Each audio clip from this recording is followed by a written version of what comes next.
अस्सलाम वालेकुम व्यूअर, कैसे हैं आप सब। उम्मीद करती हूँ सब खैरियत होंगे। आज मैं आपके लिए लेके आई हूँ एक न्यू डिश। इतनी मज़ेदार बनती है ये डिश। आप बाज़ार से रबड़ी मंगा के खाते हैं, आप एक दफ़ा घर में ये रबड़ी बनाएं। आपके बच्चे बहुत शौक़ से खाएंगे, आपके घर वाले बहुत शौक़ से खाएंगे। एक दफ़ा बनाएंगे, घर वाले आपकी तारीफ़ के बगैर ना रह सकेंगे। बहुत मज़ेदार बनती है और कम बजट में, कम उस पैसों में। अगर आप चाहते हैं आपकी भी रबड़ी मज़ेदार बने और कम बजट और कम प्राइस में बने तो शुरू करते हैं। बिस्मिल्लाहिर्रहमानिर्रहीम। यहाँ पे आपने लेना है 1 किलो दूध को आपने कर लेना है गर्म।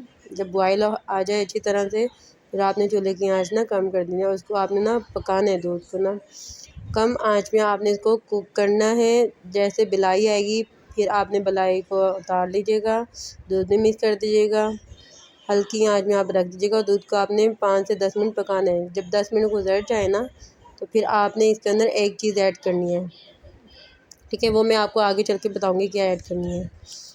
अब आपने इसके अंदर ऐड करनी है ब्रेड। ये मेरे पास 4 ब्रेड थी, इसको मैंने चॉपर में ना पाउडर बना लिया था चॉपर में। अगर आपके पास चॉपर ना हो तो आपने ग्राइंडर लेना है, उसमें आपने 4 ब्रेड डालनी है।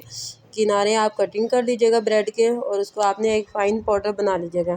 फिर आप दूध में ऐड कर दीजिएगा, लेकिन दूध को पहले आपने पकाना है 10 मिनट। पहले बॉयल करने के बाद फिर आपने इसको पकाना है 10 मिनट बाद आपने कढ़ाना है दूध को ना, ताकि बलाई उतरे और इसके अंदर मिक्स हो जाए दूध में, ठीक है। फिर आपने ना ब्रेड का जो है ना पाउडर आप इसके अंदर ऐड कर दीजिएगा। ग्राइंडर में आप पाउडर बना लीजिएगा या चॉपर में। 4 ब्रेड लेके ना फिर आपने उसको पकाना है 10 से 15 मिनट आपने पकाना है। अब यहाँ पे मैं ऐड कर रही हूँ केसर। अगर आपके पास केसर ना हो तो आप थोड़ा सा ना येलो फूड कलर ले लीजिएगा, चुटकी सा, ठीक है। ज़्यादा नहीं लेना आपने, वरना ज़्यादा कलर आ जाएगा। चुटकी सा आपने येलो फूड कलर लेना है, या तो आप यहाँ पे केसर भी इस्तेमाल कर सकती हैं। आप ऐड कर दीजिएगा, फिर आप इसको कुक कीजिएगा। आपने इसको कढ़ाना है 10 से 15 मिनट कढ़ाना है हल्की आंच में। जैसे बलाई आएगी फिर आपने मिक्स करना है, साइडों से आप उतार लीजिएगा। आप एक दफ़ा बनाएं, आपके बच्चे बहुत शौक़ से खाएंगे। ये ना मैंने बनाया ना, तो यकीन करें बच्चों ने बहुत शौक़ से खाई है ये रबड़ी ना, और बहुत आसान से कम बजट में बनने वाली है। आप ये रबड़ी बनाकर आप अपने मेहमानों के साथ भी शेयर करेंगे ना, गेस्ट के साथ, यकीन करें उनको भी यकीन नहीं आएगा ये घर में आपने बनाई है कम बजट में। यहाँ पे रबड़ी को पकाते हुए मुझे 10 मिनट हो गए। जब हल्की सी ठीक हो जाएगी ना, फिर मैं चूल्हा बंद कर दूँगी। लेकिन अभी यहाँ पे 5 मिनट में और कुक करूँगी रबड़ी को। आपने भी इसी तरह करना है और आपने मिक्स करते जाना है, बलाई को आपने उतारते जाना है। अगर आप वीडियो देखते देखते यहाँ तक पहुँचे गए हैं तो आप मेरे चैनल को सब्सक्राइब करें, लाइक करें और शेयर करें, ताकि दूसरे भी इस रेसिपी को फ़ायदा उठाएँ। अब आपने इसको कुक करना है, हिलाते जाना है, और जब बलाई आएगी तो आपने मिक्स करते जाना है। इतना एक ठीक आना चाहिए, गाढ़ापन हो जाए। मैं आपको आगे चल के बताऊँगी आपने इसके अंदर क्या ऐड करना है, ठीक है।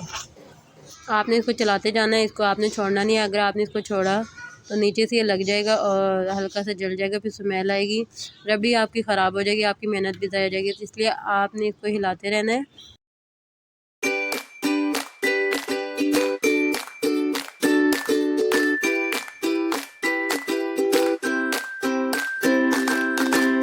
जी मुझे यहाँ पे पकाते हुए 15 मिनट हो गए। अब आप यहाँ पे आप टेक्सचर इसका चेक करें, आपका भी इसी तरीके से होना चाहिए। अब आपने यहाँ पे लेना है फ्राई पैन, और इसके अंदर आप हाफ कप चीनी को ऐड कर दीजिएगा। आपने इसको ना कैरमलाइज आपने बनानी है चीनी को ना, ठीक है। आपने इसके अंदर पानी नहीं ऐड करना है, आपने मीडियम टू लो फ्लेम पे चीनी को कैरमलाइज बनानी है, ठीक है। स्पैचुला ले लीजिए, स्पून ले लीजिए। यहाँ पे देखें चीनी कैरमलाइज हो रही है, लेकिन आपने चूल्हे की आंच मीडियम टू लो रखनी है। अगर आपने यहाँ पे चूल्हे की आंच तेज़ रखी तो जो आपकी चीनी है ना वो जल जाएगी, और फिर उसमें रबड़ी में ना कड़वाहटपन आ जाएगा। तो आपने इसलिए मैं यहाँ पे आपको बार बार बता रही हूँ, आपने मीडियम टू लो फ्लेम पे चीनी को कैरमलाइज करनी है। हल्की आंच में आपने इसको कुक करना है। जब ये कैरमलाइज हो जाए तो आप चूल्हा बंद कर दीजिएगा। देखिए यहाँ पे चीनी कैरमलाइज हो चुकी है, चीनी के दाने बिल्कुल मिक्स हो गए हैं अच्छी तरह ना। आप भी इसी तरीके से कीजिएगा, मैं आपको यहाँ पे चेक करवाती हूँ।